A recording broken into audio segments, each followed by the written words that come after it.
The desert near the Arizona-Nevada border is a place where the sun beats down like a relentless interrogator, where the wind whispers through jagged rocks, and where secrets can lie buried for decades. On the morning of November 23, 1976, two hikers set out along a rugged trail near Lake Mojave, a vast, shimmering body of water whose beauty often masks the danger of the surrounding wilderness. They weren't looking for trouble, just a quiet day, a few photographs, maybe a glimpse of the wild bighorn sheep that roamed the cliffs, but what they stumbled upon would haunt them for the rest of their lives. It began with something out of place, a glint of fabric half buried in the dust, the kind of thing most hikers might ignore. But curiosity pulled them closer. Kneeling down, they brushed away the sand and saw what no one should have to see: the edge of a shoe, sun-bleached and cracked with age. Above it, bones. The body lay twisted, as if abandoned in mid-motion, its remains partially concealed by decades of shifting dirt and rock. Nearby, the dry desert air had preserved scraps of clothing, still clinging stubbornly to the frame. They called the authorities, their voices tight with the shock of the discovery. Within hours, sheriff's deputies, forensic specialists, and photographers were at the scene. The desert was cordoned off, a small island of grim activity in the middle of endless openness. The medical examiner arrived, working methodically under the harsh light, piecing together the story the remains had to tell. It didn't take long to spot the most chilling detail: a neat dark hole in the back of the skull. A single gunshot, close range. Whoever this man had been, his last moment had been sudden, intimate, and violent. But who was he? That question would prove far more elusive than the cause of death. In 1976, forensic science was nowhere near as advanced as it is today. They took fingerprints, of course, pressing each pale fingertip onto an ink pad and rolling it carefully onto a card. The prints were run against available records, but no match came back. The man was cataloged simply as John Doe, one more nameless victim in a desert that has swallowed too many. Over the years, the case gathered dust, tucked into the cold case files of the Mojave County Sheriff's Office. Decades passed. The desert changed little, but the world beyond it transformed. Technology advanced, people came and went, and the name John Doe faded from memory, until a quiet breakthrough nearly half a century later would pull him briefly back into the light. For 47 years, the remains of the man found near Lake Mojave were little more than a dusty file in an evidence room, photographs in fading envelopes, brittle fingerprint cards, and a typed report detailing the cold facts of a warm desert murder. Detectives had long since retired. Witnesses had either passed away or moved on, and the case was considered as lifeless as the bones themselves. But time, as it turned out, was not the enemy. In this story, it was the key. In early 2023, a renewed effort to solve decades-old homicides swept through Mojave County. The Sheriff's Department had partnered with forensic specialists and volunteer researchers, combing through forgotten cases to see what modern science might reveal. One dusty box was pulled from the archives, the box containing the John Doe from November 1976. It was a standard review, part of a long list, but inside that box lay something priceless: the original fingerprint cards, still in good enough condition to be scanned. Today's databases are vast and interconnected in ways that the investigators of the 70s could never have imagined. Those smudged, hand-rolled fingerprints from 1976 were digitized, enhanced, and run through a system that could compare them to millions of records in seconds. Weeks later, the results came in. A match. For the first time, the man in the desert had a name: Luis Alonso Paredes, a man from El Salvador whose life had ended violently on American soil. The identification alone was a breakthrough, but it opened a floodgate of new questions. Who was Luis? Why had he been in the remote northwest corner of Arizona, so close to the Nevada border? Was he a traveler, a worker? Or was his journey something far more dangerous? His background, sparse as it was in the surviving records, suggested he had come north seeking opportunity, but opportunity in the mid-1970s American Southwest was often shadowed by danger, especially for immigrants far from home. What investigators knew for certain was the manner of his death, a close-range gunshot to the back of the head. The phrase execution style crept into the notes, an implication that this was no random act of violence. There were no signs of robbery, no mention of missing valuables, though decades had passed and such details could have been lost. The desert, unforgiving as it is, keeps secrets well. For Luis's family, assuming any could be found, the identification would bring bittersweet closure. But for law enforcement, it was a fresh puzzle disguised as an old one. Someone had killed Luis, and that someone had walked away into the desert without leaving a trace that 1970s forensics could follow. The only thing the killer had left behind was a body, and the elements had erased almost everything else. By the time the match was confirmed, the realization hit hard. Solving the murder after nearly half a century would be like chasing a shadow through the sands. Witnesses, if any still existed, would have memories clouded by time. Evidence would have degraded or disappeared entirely. Yet the case was no longer just a nameless statistic. Luis had been found once, his body in the desert, and now, after all these years, his name had been found again. The identification of Luis Alonso Paredes did more than just put a name to the skeleton in the desert. It resurrected a life that had been erased from official memory. Investigators began piecing together what little could be learned about him. Public records from the 1970s were sparse, but fragments emerged. He was originally from El Salvador, a nation in the throes of mounting political unrest at the time. The mid-1970s saw increasing violence and economic instability there, driving many young men northward in search of work, safety, or both. Luis's exact path into the United States remains a mystery, but the fact that his journey ended in the remote northwest corner of Arizona hinted at something unusual. Lake Mojave's surroundings were no bustling city streets. It was a place of wide, empty spaces, where the horizon seemed endless and human presence was rare. In 1976, the region was even more isolated than today, its dirt roads rough and its communities small and far between. For Luis to end up there meant either he had business in the area or someone had brought him there. The official records from the original investigation suggested no vehicle had been found nearby. If Luis had been traveling, his means of transportation vanished along with his killer. The medical examiner's report from the time was chilling in its precision. The gunshot had been fired at close range, the muzzle of the weapon pressed against the skin behind his ear. Death would have been instantaneous. No defensive wounds were noted, no signs of a struggle in the immediate area.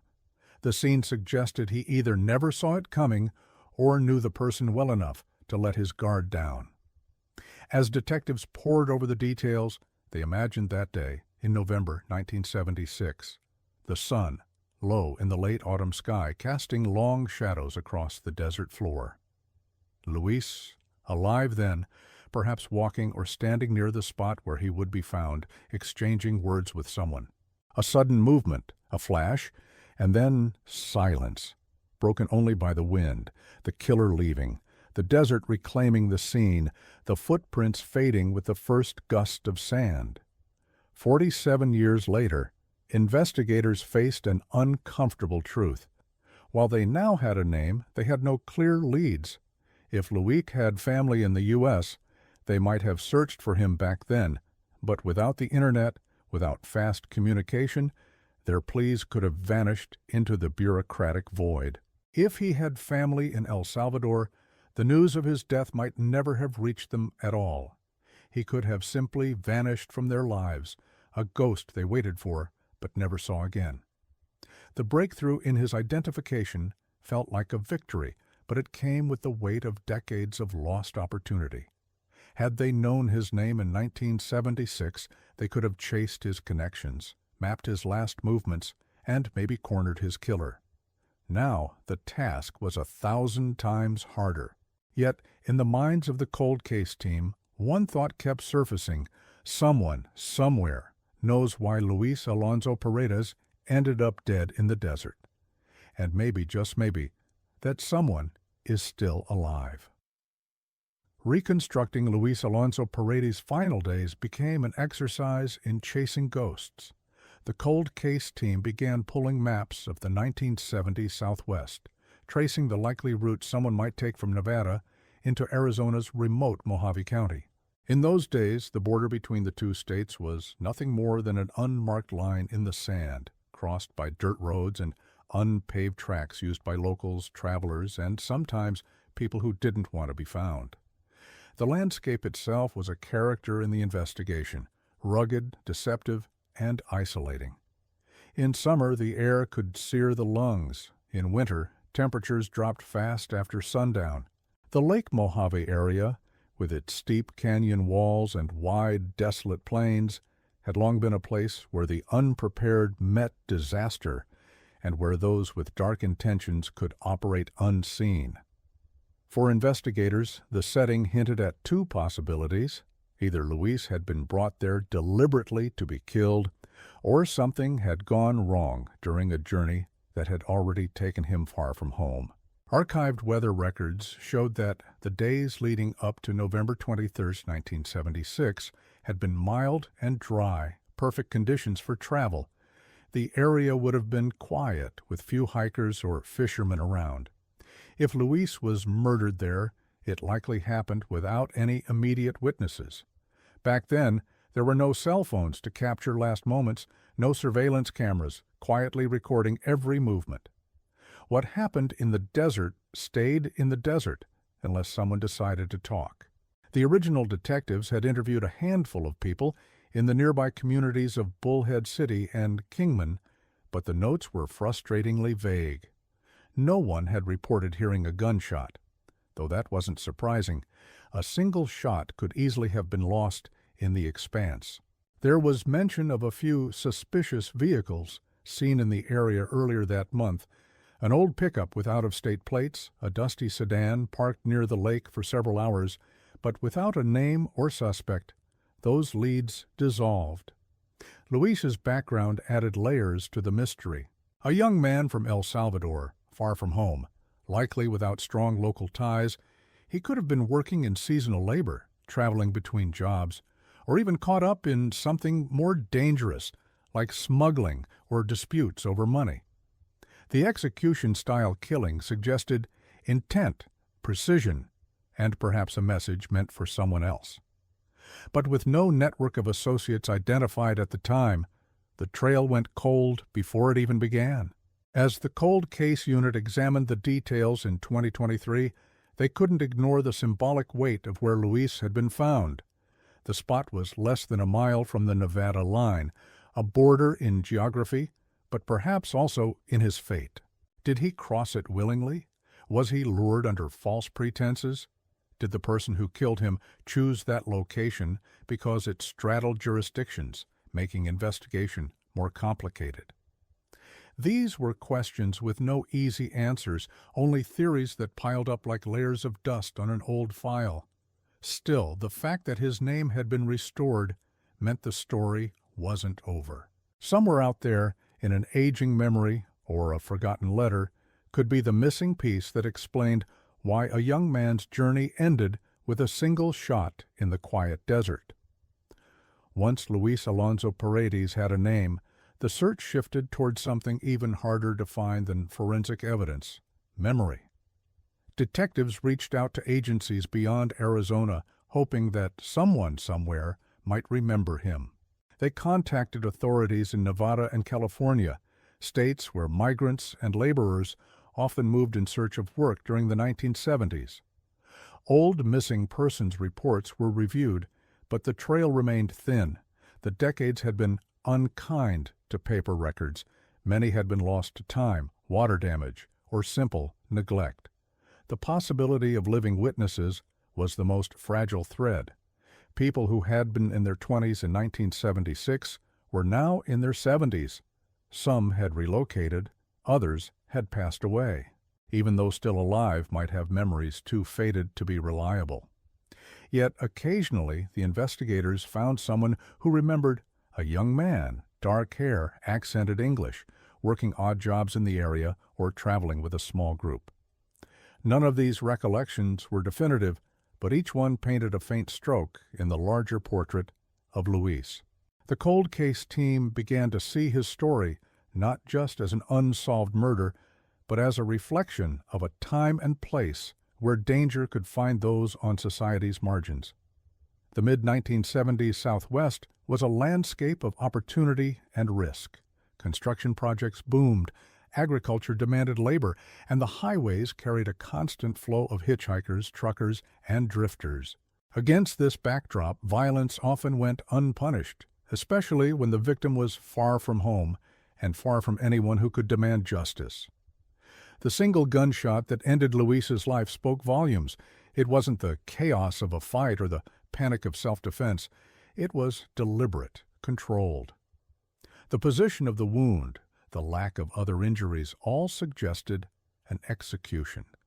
That detail haunted the investigators because it meant someone had planned it, someone had stood close enough to look him in the eyes, or at least close enough to hear the breath leave his body. By modern standards, the crime scene in 1976 was processed quickly, but not comprehensively.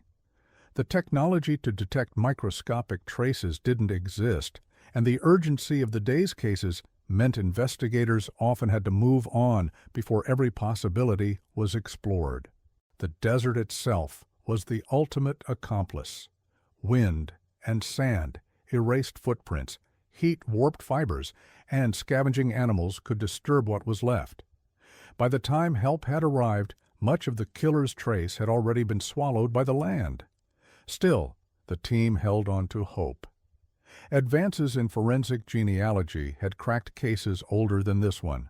If a DNA sample could be recovered from Luis's remains or from any trace left behind, it might be possible to link him to relatives, to build a family tree, and maybe discover connections that could lead to a suspect. Every step forward, however small, was a way of telling the desert that it hadn't won, that its silence could still be broken. In the end, Luis's name was more than an identification. It was an invitation. An invitation for anyone who had been there, who had seen something, who had heard whispers in a bar or at a work site in 1976, to finally speak. The resurrection of Luis Alonso Paredes' identity brought a quiet shift in the investigation, one that was less about physical evidence and more about tracing the faint ripples his life might have left behind. Detectives knew that sometimes the truth didn't hide in official records at all, but in the unrecorded spaces, conversations overheard, rumors whispered, and memories buried beneath layers of fear and time. One lead came from a retired law enforcement officer in Nevada who had been stationed not far from the Arizona border in the mid-1970s. He didn't recall the name Luis, but he remembered hearing about a young Hispanic man found dead near Lake Mojave back then. The detail that stuck with him was not the location or the cause of death, but a rumor, one that tied the killing to a dispute over money owed for work on a construction site. He admitted it had never been confirmed, and the names involved had long since faded from his memory. Still, for the cold case team, it was a thread worth pulling. Construction in the 1970s Southwest was often a transient business. Crews came together for weeks or months, then scattered to the wind. Workers were hired without paperwork, paid in cash, and left few official traces. If Luis had been among them, it could explain why he was in such a remote area, and why his killer might have believed no one would come looking for him. It also suggested motive, unpaid wages, disputes over promised work, or debts that someone decided to settle with a bullet. The investigators also turned to the broader historical context. In 1976, El Salvador was on the brink of civil war, and thousands were fleeing instability and violence. For many, the United States represented hope, but the journey north was fraught with its own dangers: unscrupulous employers, criminal opportunists, and the ever-present risk of being exploited. Luis's path, though still unclear, might have been shaped by desperation as much as ambition. Forensic experts re-examined the skeletal remains, looking for anything that might have been missed decades earlier. Tiny abrasions on the bones, wear patterns in the teeth, and healed injuries could all tell pieces of his story: where he might have worked, how old he really was, even whether he had endured hardships before his death. The close-range gunshot wound remained the defining mark, but every other clue was now precious in its ability to narrow the scope of who he was with in those final hours. Meanwhile, outreach continued. Spanish-language media in the U.S. and El Salvador ran short segments about the case, showing digitally restored images of the area where he was found, along with forensic sketches approximating his face. The hope was that someone, somewhere, might recognize him, not from the skeletal remains, but from a memory of a living man who once smiled, laughed, and spoke with a distinct Salvadoran cadence.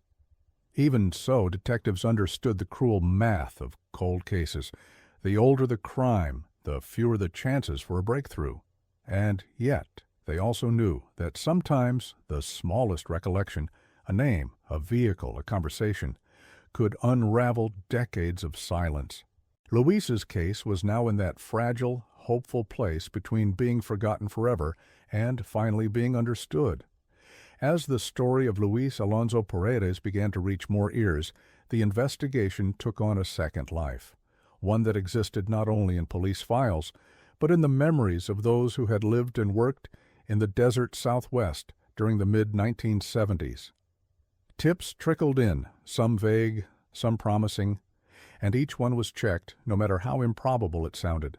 One caller claimed to have met a man matching Luis's description in a small diner along U.S. Route 93, just a few months before the body was found. According to the caller, Luis had been traveling with two other men, one older, one younger, and all three seemed anxious, keeping their voices low as they spoke in Spanish. The caller couldn't recall their names, but remembered that the younger of the two companions had a noticeable limp. When asked why he hadn't reported this before, the man simply said, "I didn't know he was dead until now." Another lead came from a former seasonal worker who said he had heard about a killing in the desert from a co-worker at a farm near Needles, California, in late 1976. The co-worker claimed it was over a bad deal, and that the guy never saw it coming. While far from a confirmed account, the statement aligned eerily well with the execution-style nature of the killing. The cold case detectives knew that with each year the line between fact and rumor blurred, but even rumors could carry seeds of truth. The mention of multiple companions hinted at the possibility that Luis had not been traveling alone, and that perhaps one or both of those men had answers that had been hidden for decades. The difficulty, of course, lay in tracking them down, if they were even still alive. Investigators also revisited the geography of the crime scene. The site where Luis was found was not simply random desert. It was near a rarely used path that connected to old service roads leading toward abandoned mining operations. In the 1970s, these roads were known only to locals, smugglers, and the occasional adventurous traveler. Choosing such a location for a murder suggested knowledge of the terrain and confidence that the body would not be discovered quickly. Indeed, had it not been for the two hikers in 1976, Luis's remains might have stayed hidden indefinitely. The team worked with modern mapping technology to reconstruct the area as it would have looked nearly 50 years earlier. This included identifying buildings, work sites, and travel routes that no longer existed. In doing so, they began to see how someone could have moved a body or led a man to that precise spot without being seen. It painted a picture of isolation so complete that, for the killer, the desert itself might have felt like an accomplice. But there was another reality that weighed heavily on the team. For every new lead, the clock was still ticking. Memories fade, records vanish, and people who once held answers leave this world. Yet the investigators pressed on, believing that somewhere in the tangle of rumor, geography, and human memory was the truth about who killed Luis and why. By late 2023, the story of Luis Alonso Paredes had traveled far beyond Mojave County. It had been told in news segments, crime forums, and whispered conversations in communities where old wounds had never truly healed. Yet the killer's name remained as elusive as the wind that scoured the desert where Luis's body had been left. For the cold case team, the challenge was no longer just about solving a murder. It was about restoring a human life from the fragments time had spared. Investigators kept returning to the same haunting image: Luis in his final moments, standing, perhaps unaware of the danger, or maybe resigned to it. The barrel of a gun pressed close, the deafening crack, the collapse. In that instant, his journey, whatever dreams or burdens had carried him from El Salvador to the barren Arizona-Nevada border, ended, leaving behind a silence that would stretch for almost half a century. The truth was that Luis's murder might never be solved. The killer could be long dead, the motive buried in a grave as unmarked as the one Luis occupied before his remains were found. Yet there was a power in the fact that his name was no longer lost. For decades, he had been nothing but John Doe, a set of bones in a box, a crime scene photograph filed away and forgotten. Now he was a man again with a name that could be spoken, a story that could be told. For his family, if any still lived, the identification could mean answers, or at least the end of the cruel uncertainty of not knowing. For the community, it served as a reminder of the countless other nameless victims whose stories were still waiting to be unearthed. And for the investigators, it was proof that persistence mattered, that even in cases where the odds were impossibly small, the pursuit of truth was worth every hour, every lead, every reopened file. The desert still holds many secrets, and not all of them will be revealed. The wind will continue to erase footprints, the sand will cover the traces of those who passed through, and the sun will bleach away the colors of what remains. But Luis's story, once swallowed whole by that landscape, has been pulled back into the light. In the end, perhaps that is the truest form of justice the desert can allow. Not the capture of the guilty, but the refusal to let the victim vanish completely. Luis Alonso Paredes did not vanish, not anymore.